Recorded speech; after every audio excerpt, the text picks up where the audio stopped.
کی بارش کی بات کر لیتے ہیں. میرے آقا کا مدینہ، وہاں تو ہر وقت ہی رحمت برس رہی ہے نا. رحمت برس رہی ہے محمد کے شہر میں. اللہ اس شہر کو آباد رکھے اور ہمیں بھی بار بار وہاں کی حاضری عطا فرمائے. آپ کو لیے چلتا ہوں میرے آقا کے دور میں. صحابہ کا عقیدہ، صحابہ کی نبی پاک سے محبت، پیارے آقا پر یقین دیکھو. بخاری شریف کی حدیث ہے، حدیث کی بڑی کتابوں میں یہ واقعہ لکھا کہ نبی پاک خطبہ دے رہے ہیں جمعے کا دن. ایک صحابی آئے اور کھڑے ہو گئے کہ یا رسول اللہ بارش نہیں ہو رہی ہے، قحط ہو گیا، جانور بھی پیاسے، ہم بھی پیاسے، کھیت بھی سوکھ گئے، حضور دعا کیجئے، اللہ سے بارش ہمارے لیے لے کے دیجئے، بارش چاہیے. اب ذرا سوچئے، صحابی رسول خود دعا نہیں کر سکتے تھے؟ نبی پاک کے پاس کیوں آئے؟ صحابہ کا عقیدہ اس پوری حدیث میں آپ کو سمجھ آ جائے گا. ان کا بلیف، ان کا یقین کیسا تھا. اچھا، راوی کہتے ہیں جب نبی پاک جمعے کا خطبہ دے رہے نا، آقا نے ہاتھ اٹھائے اور بارش کے لیے دعا کی. اس وقت آسمان پر کوئی بادل نہیں تھا. آج کی زبان میں کہوں تو فور کاسٹ، ویدر پریڈکشن بارش کی نہیں تھی، کوئی بادل نہیں تھا. راوی کہتے ہیں نبی پاک ابھی ممبر سے نہ اترے تھے کہ پہاڑ جیسے بادل آنا شروع ہو گئے اور دوران خطبہ بارش شروع ہو گئی. آقا ممبر سے آئے تو اتنی بارش ہو رہی تھی کہ نبی پاک کی داڑھی سے بارش کے قطرے گر رہے تھے. مبارک داڑھی سب گویا موتی گر رہے ہیں.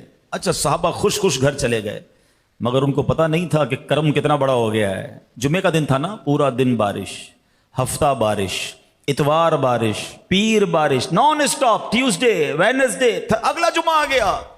راوی کہتے ہیں وہی صحابی یا کوئی اور کھڑے ہو گئے، حضور کرم کیجئے، ہمارے کھیت ڈوب رہے ہیں، ہمارے گھر ڈوب رہے ہیں، حضور بارش رکوائیے. اگین بڑا ریلیونٹ کوسچن ہے بھائی، بارش اللہ کی طرف سے آتی، ادھر ہی دعا کرو نا. صحابہ جانتے تھے واہ کیا جود و کرم ہے شہ بطحا تیرا، نہیں سنتا ہی نہیں مانگنے والا تیرا. انہیں پتا ہے کہ رب کی بارگاہ میں ان کا مرتبہ کیا ہے، انہوں نے ہاتھ اٹھانے ہیں تو بارش آنی ہے. اب ذرا مزیدار بات سنو، نبی پاک یہ بھی دعا کر سکتے تھے کہ یا اللہ بارش کو روک دے. نہیں، اللہ کے حبیب کی اتھارٹی دیکھو. اللہ کے حبیب علیہ الصلوۃ والسلام کو رب نے کیسے کمالات سے نوازا.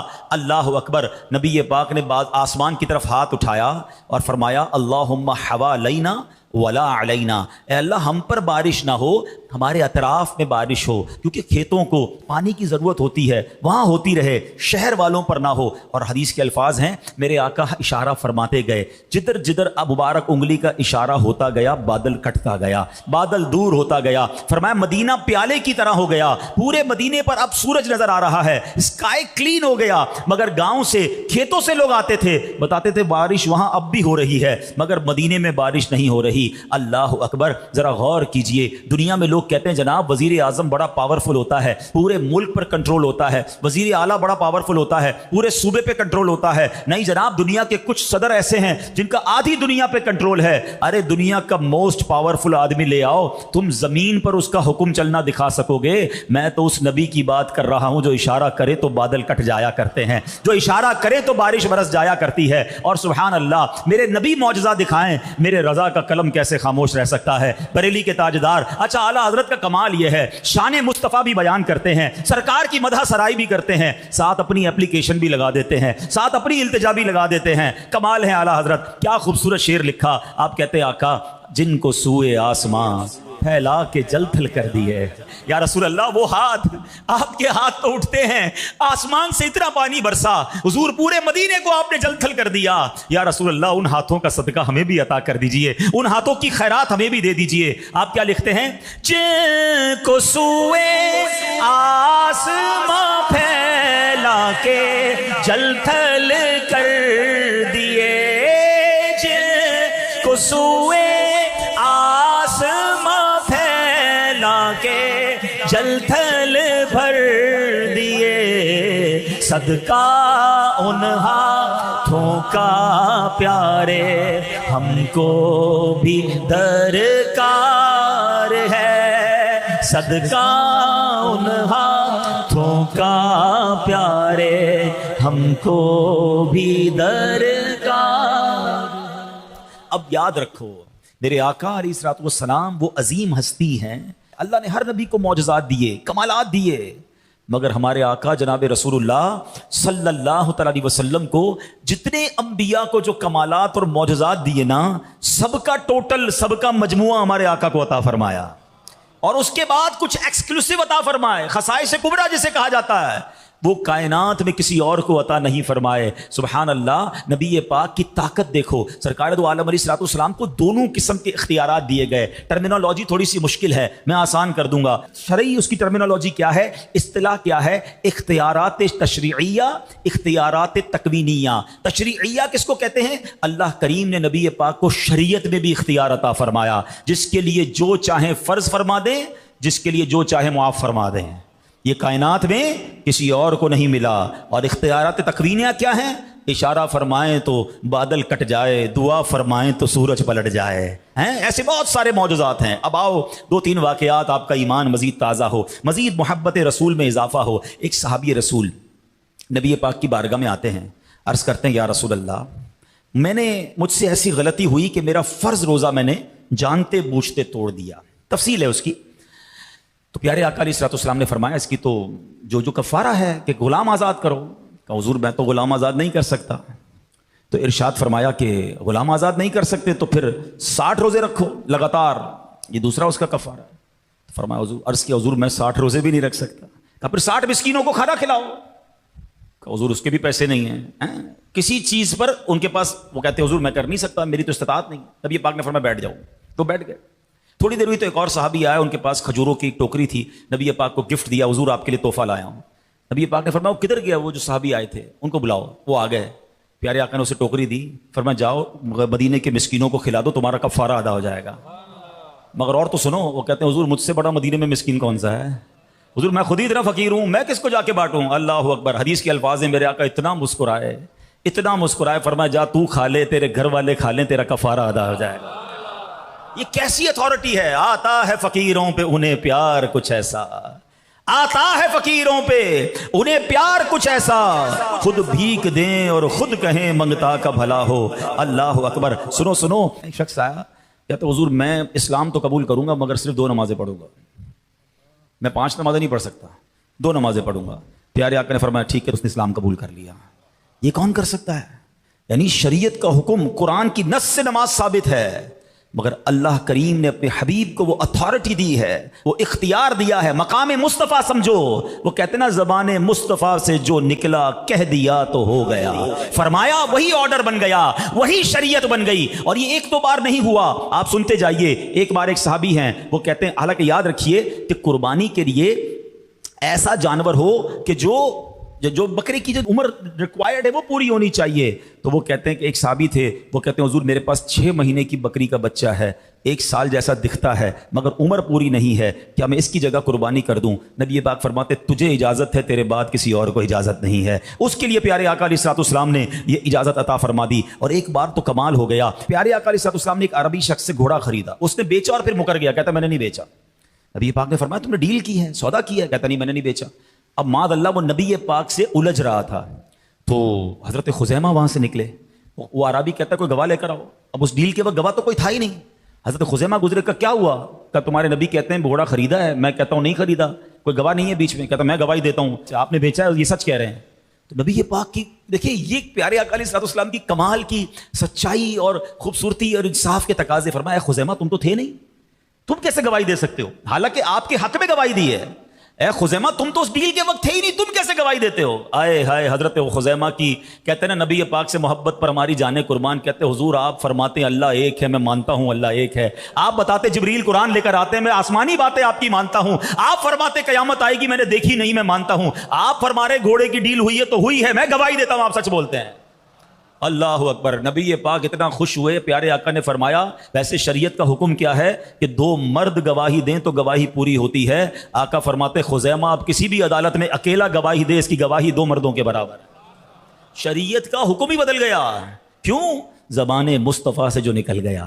سمجھو میرے نبی کا مقام کیا ہے۔ اب آؤ، یہ تو اتنی مثالیں ہیں، میرے پاس بیان کا وقت مختصر ہے، ورنہ میں صرف احکام تشریعیہ جو اتھارٹی شریعت میں ہے اگر اس پر بیان کرنا چاہوں تو کتنی حدیثیں موجود ہیں۔ ایک بار نبی پاک نے حج کی فرضیت کا حکم بتایا کہ حج فرض ہو گیا ہے۔ صحابی نے عرض کی حضور کیا ہر سال فرض ہے؟ پیارے آقا خاموش رہے۔ دوبارہ سوال کیا حضور کیا ہر سال فرض ہے؟ نبی پاک خاموش رہے۔ جب تیسری بار انہوں نے سوال کیا نا، سنو نبی پاک نے کیا فرمایا۔ پیارے آقا فرماتے ہیں نہیں، زندگی میں 1 بار ہے، لیکن میں اگر ہاں کہہ دیتا تو ہر سال حج فرض ہو جاتا۔ علماء نے اس حدیث کی ڈیٹیل میں شرح میں 2 باتیں بیان کی. ایک تو یہ کہ زیادہ سوال نہیں کرنے چاہیے. کچھ لوگوں کی بڑی عادت ہوتی ہے یہ بھی بتائیں حضرت، یہ بھی بتائیں، اور کریدتے رہیں گے نا. اچھا جو مسئلہ پیش نہیں آیا وہ بھی سوال کر رہے ہوں گے. کبھی زندگی میں پیش نہیں آیا پھر بھی پہلیاں بنا بنا کے سوال کر رہے ہوں گے. نماز آتی نہیں، وضو آتا نہیں، غسل آتا نہیں، پہلیاں بوجھنی ہیں. نبی پاک علیہ الصلوۃ والسلام کی شان یہ ہے، اس حدیث سے یہ پتہ چلا، نو کوسچنز، زیادہ نہیں. آپ کو یاد ہوگا، آپ جنہوں نے سورہ بقرہ پڑھی ہے، اس کی تفسیر پڑھی ہے، وہ گائے کا سوال ہی کرتے رہے نا کہ موسیٰ اللہ سے پوچھ کے بتاؤ گائے کیسی ہوگی. سوال پوچھتے گئے، سرچ نیرو ہوتی گئی، پھر دنیا میں ایک ہی گائے بچی، اور وہ کتنے کی لینی پڑی؟ سونے کے وزن کے مطابق گائے خریدی تھی. واقعہ لمبا ہے ورنہ میں آپ کو سناتا، نہیں پڑھا تو تفسیر میں ضرور پڑھیے گا، صراط الجنان میں امیزنگ واقعہ ہے سورہ بقرہ کا. تو بہرحال زیادہ سوال نہیں، شریعت کا حکم پتہ چل جائے لبیک. وہ تسی پنجابی بڑی اچھی گل کندے ہو، اسی منڑ والے ہیں، سوچن والے نہیں ہیں. تو منڑ والے بنو اور عمل کر لیا کرو. دوسری بات اس حدیث سے سیکھنے کو کیا ملی؟ اتھارٹی دیکھیں. نبی پاک فرما رہے ہیں اگر میں ہاں کہہ دیتا تو ہر سال حج فرض ہو جاتا. یہ کون کہہ سکتا ہے؟ یعنی میرا ہاں جو ہے وہ فرض، حج کو ہر سال فرض کر دیتا. اس قدر اللہ نے مقام عطا فرمایا. اور یہ زبان مبارک کی طاقت دیکھو. ایسے ہی نہیں بریلی کے تاجدار لکھتے ہیں. کیسی زبان ہے؟ وہ زبان جس کو سب ان کی کنجی کہے، اس کی نافذ حکومت پہ لاکھوں سلام، اس کی نافذ حکومت پہ لاکھوں سلام. تو یہ تو چند باتیں ہو گئیں نبی پاک کے شریعت کے معاملات میں جو اختیار تھا. اب آؤ اس کائنات پر اختیار کیسا ہے. لوگ کہتے ہیں فلاں بندہ پاورفل، فلاں بندہ پاورفل. ارے میں بتاتا ہوں طاقت کہتے کس کو ہیں، اتھارٹی کہتے کس کو ہیں. مکے کے لوگ آئے، کہتے ہیں اللہ کے سچے نبی ہو تو چاند کو 2 ٹکڑے کر کے بتاؤ. نبی پاک تو زمین پہ کھڑے ہو کے اشارہ کریں تو چاند 2 ٹکڑے ہو جاتا ہے. اچھا چاند 2 ٹکڑے ہو گیا. ایک اور لاجیکلی بات ہے، کسی بھی چیز کو توڑنا ہے نا، اس کے بعد جوڑا نہیں جا سکتا. ویسے ہی توڑ دیا تو جوڑنا بہت مشکل ہے. وہ اس کی خوبصورتی خراب ہو جائے گی، اس کی سائز خراب ہو جائے گی، اس کی حیت خراب ہو جائے گی. وہ کہتے ہیں اچھا ٹھیک ہے توڑ تو دیا، اب جوڑ کے بتائیں. نبی پاک نے پھر اشارہ فرمایا اور وہ چاند جڑ گیا، اور ایسا جڑا کہ آج بھی دنیا کو چاندنی لٹا رہا ہے. وہ پنجابی شاعر کہتے ہیں نا، کر کے اشارہ سونا سورج نو موڑ دا، آپے چن توڑ دا تے آپے چن جوڑ دا، آپے چن توڑ دا تے آپے چن جوڑ دا، بگڑی بناوے میرے نبی دا اشارہ، قسم خدا دی مینو سب نالوں پیارا. یہ میرے آقا کی شان ہے. اور اتھارٹی، اللہ اکبر. کہتے نہیں جناب چاند کی بات نہ کریں، اب تو سائنسدان مریخ تک اور سورج کے مدار میں جانے کی بات کر رہے ہیں. چلو پہنچ جاؤ، سورج تک پہنچ جاؤ. میرے آقا نے 1450 سال پہلے مقام صحبہ میں مولا علی کی گود میں آرام فرما رہے ہیں. عصر کا وقت جا رہا ہے. مولا علی کا فیصلہ بڑا کمال کا تھا. مولا علی کا علم پتہ ہے، نبی پاک فرماتے میں علم کا شہر ہوں، علی اس کا دروازہ ہے. اتنے بڑے مفتی، اتنے بڑے عالم، اور سب سے بڑا فرض کون سا ہے بھائی؟ نماز ہے نا. مگر مولا علی نے، کتنا بڑا امتحان تھا ان کا. نبی پاک ان کی گود میں آرام فرما رہے. پیارے آقا نے عصر ادا کر لی تھی، اب سورج غروب ہو رہا ہے، اور مولا علی جیسی شخصیت جن کو ہم سے زیادہ پتہ ہے نماز کتنی بڑے فرض ہے، مغرب کا وقت ہو گیا. نبی پاک کی جب مبارک آنکھیں کھلی نا تو پیارے آقا علیہ الصلوۃ والسلام نے دیکھا حضرت علی بڑے افسردہ ہیں. ارشاد ہوا اے علی غمزدہ کیوں ہو؟ عرض کیا حضور جب سے علی ایمان لایا ہے کوئی نماز قضا نہیں ہوئی ہے. اچھا یہاں بھی سمجھیے گا میری بات. ہاں اے علی کے چاہنے والو، اہل بیت کے غلام، پنجتن کے غلام بیٹھے ہو نا، بڑی اچھی بات ہے. مولا علی سے محبت ہمارے ایمان کے لیے ضروری ہے. مولا علی کا جملہ یاد رکھنا، حضور جب سے ایمان لایا ہوں نماز نہیں گئی. ہم میں سے کتنوں کی نمازیں قضا ہو رہی ہیں اس کا خیال نہیں ہے. مگر دیکھو نبی پاک نے کیا کمال دکھایا. میرے آقا کی شان دیکھو. دنیا نے آج تک یہ تو دیکھا تھا کہ عصر کے بعد مغرب کا وقت ہی ہوتا ہے اور مغرب کے بعد عشاء کا وقت ہوتا ہے. مگر نبی پاک نے ہاتھ اٹھائے، اللہ کی بارگاہ میں دعا کی، اے رب کریم علی تیری اور تیرے نبی کی فرما برداری میں مصروف تھا، سورج کو واپس لوٹا دے. مغرب کے بعد عشاء نہیں، مغرب کے بعد پھر عصر ہوتی ہے. مولا علی نماز ادا کر لیتے ہیں. کتنی بڑی شان ہے میرے آقا کی. اور نبی پاک کا اتھارٹی دیکھیں اس کائنات پر کہ سورج کبھی اپنی رفتار کو نہیں چینج کرتا. ہمیں پتا ہے 6:12 پہ مغرب ہے تو مغرب ہوگی, اس کی رفتار سب کو معلوم ہے, روزانہ ہمیں نمازوں کے ٹائمنگ اس کے معلوم ہے. مگر میرے آقا کی دعا نے اس پورے ٹائم ٹیبل کو چینج کر دیا. مغرب کے بعد پھر عصر کا وقت ہوتا ہے. اللہ اکبر, یہ کمال ہے جناب رسول اللہ صلی اللہ تعالی علیہ وسلم کا. جہاں یہ نبی پاک کی شان پتہ چلی, وہاں مولا علی کا ڈیسیشن تو دیکھو. ہاں, یہ ایک الگ کہانی ہے, اس کو سمجھانا چاہ رہا ہوں میں. یہ مولا علی کا یہ فیصلہ کیا تھا.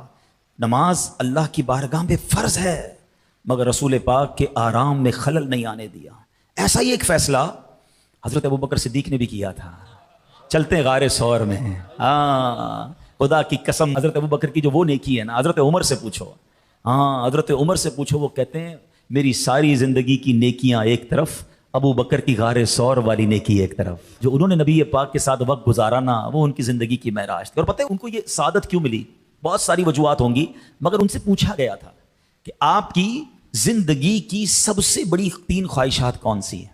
اگر میں آپ سے پوچھوں آپ کی زندگی کی سب سے بڑی خواہشات کون سی ہیں, تو کوئی کہے گا یار ایک اچھی سی گاڑی مل جائے, فلاں ملک کا ویزا مل جائے, کسی کو کچھ چاہیے, کسی کو کچھ چاہیے. پوچھو صدیق اکبر سے آپ کو کیا چاہیے. سنو ان کی 3 خواہشیں کیا ہیں. اللہ صدیق اکبر کے صدقے نبی پاک سے سچا عشق عطا فرما دے. آپ کی خواہشیں تو دیکھو یار.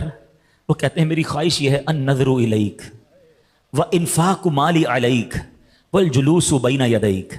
میں ترجمہ بعد میں بتاؤں گا یار, پہلے اس الفاظ کی خوبصورتی تو دیکھو یار. عاشق اس کو کہتے ہیں النظر الیک. پہلی تمنا یہ اپنے نبی پاک کو دیکھتا رہوں. دوسری تمنا یہ وانفاق مالی علیک, میں حضور پر اپنا مال خرچ کرتا رہوں. تیسری تمنا یہ ہے والجلوس بین یدیک, بس حضور کے قدموں میں حاضر رہوں اور کہیں نہ جاؤں. یعنی سب کچھ نبی پاک تھے ان کے لیے.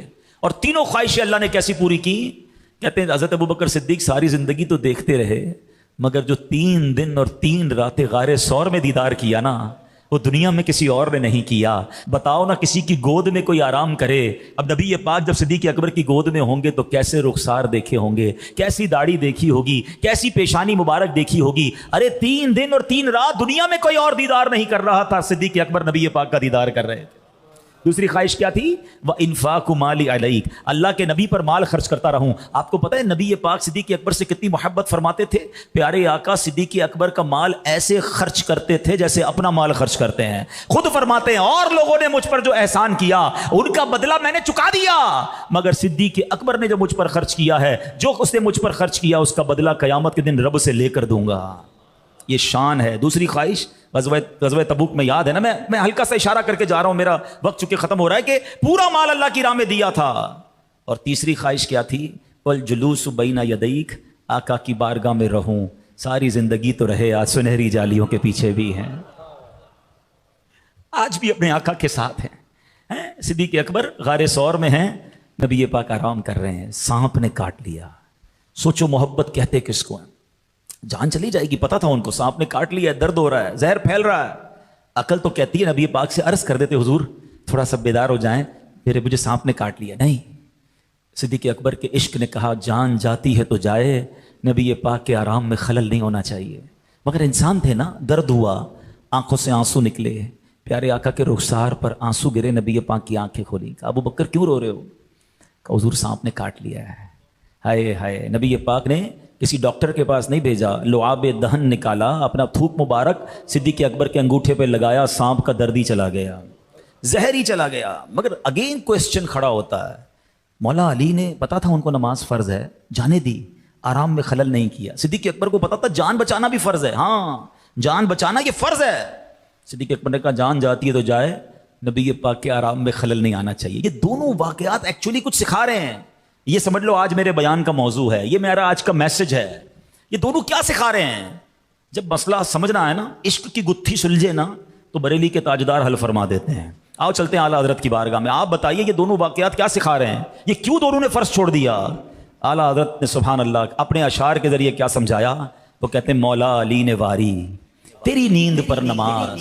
کون سی نماز؟ مولا علی نے واری تیری نیند پر نماز, اور وہ بھی عصر, سب سے جو اعلیٰ خطر کی ہے.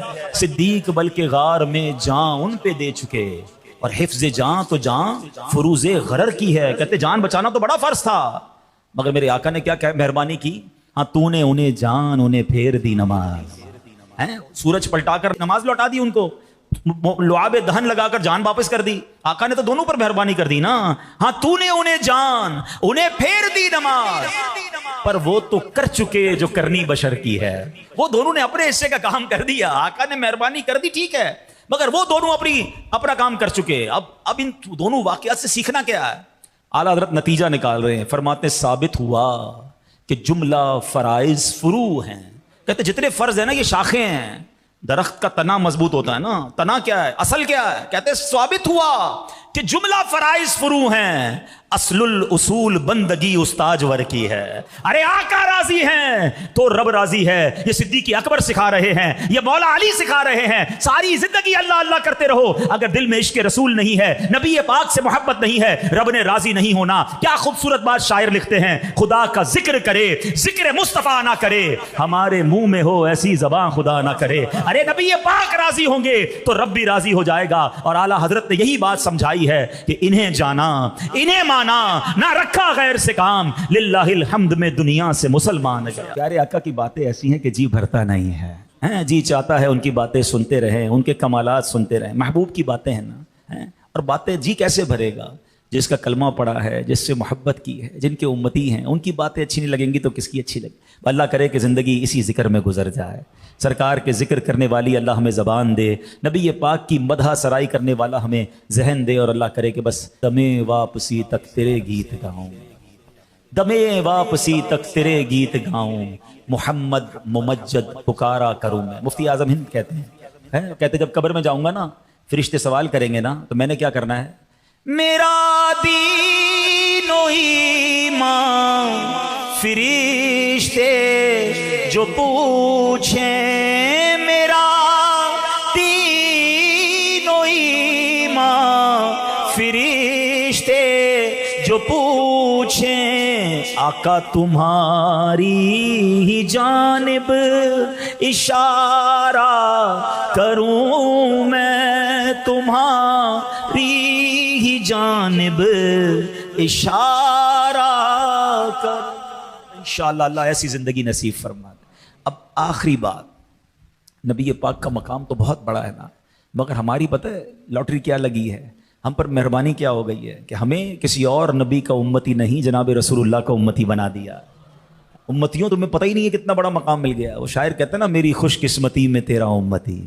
ہاں بیٹھے بٹھائے بہت بڑی مہربانی ہو گئی ہے. حضرت موسیٰ سے پوچھو, ایک بار اللہ سے کہتے ہیں یا اللہ, تورات کی تلاوت کر رہے تھے, یا اللہ میں نے تورات میں پڑھا ہے ایک امت ایسی آئے گی جو ایک نیکی کریں گے 10 نیکیوں کا ثواب ملے گا, اے اللہ وہ امت میری امت کر دے.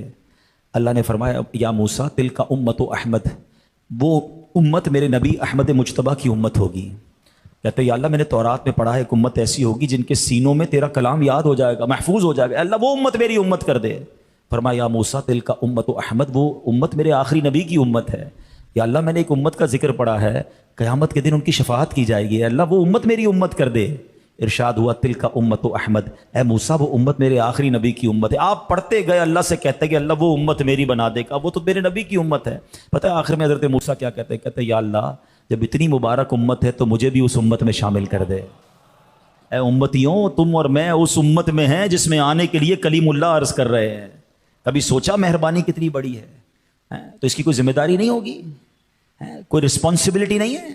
خیر الامم کہا گیا ہمیں, اور ہم ہیں کہ ٹینشن ہی کوئی نہیں. آپ کو پتہ ہے ہم جو آخر میں آئے ہیں, سب سے آخری امت ہے نا, علماء نے اس کی بھی ڈیٹیل بیان کی, اس کی وجوہات بڑی پیاری لکھی کتابوں میں. فرمایا آخری امت بنانے کا ایک مقصد یہ بھی ہے کہ آپ اور میں بنی اسرائیل کی غلطیاں پڑھتے ہیں نا قرآن میں, کیا کیا غلط کام کیے تو عذاب آیا, کبھی مینڈکوں کا عذاب, کبھی خون کا عذاب, کبھی زلزلہ, کبھی آندھی, قوم عاد پر ہوا.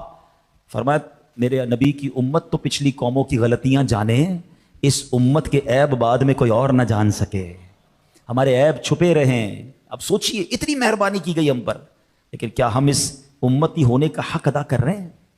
قرآن پتہ ہے کیا کہتا ہے ہمارے بارے میں؟ کنتم خیر امت, تم بہترین امت ہو, اخرجت للناس تأمرون بالمعروف وتنہون عن المنکر, تم لوگوں کے پاس جاتے ہو, نیکی کی دعوت دیتے ہو, برائی سے منع کرتے ہو, اس لیے بہترین امت ہو. ہاں بھائی کرتے ہیں یہ کام, اللہ فرما رہا ہے تم بہترین امت ہو, مگر ہم میں تو معاذ اللہ نیکی کی دعوت دینا دور کی بات, ادھر تو کچھ لوگ گناہ کی دعوت دے رہے ہوتے ہیں. چیٹنگ کے طریقے بتا رہے ہوتے ہیں, بے حیائی کے طریقے بتا رہے ہوتے ہیں, خود سوشل میڈیا پہ کوئی غلط چیز دیکھیں گے پھر شیئر بھی کریں گے, تم بھی دیکھو, میں نے دیکھا اب تم دیکھو. توبہ توبہ توبہ, یہ امتی اور نبی پاک کے امتی کا کام ہے. نہ کرو ایسا.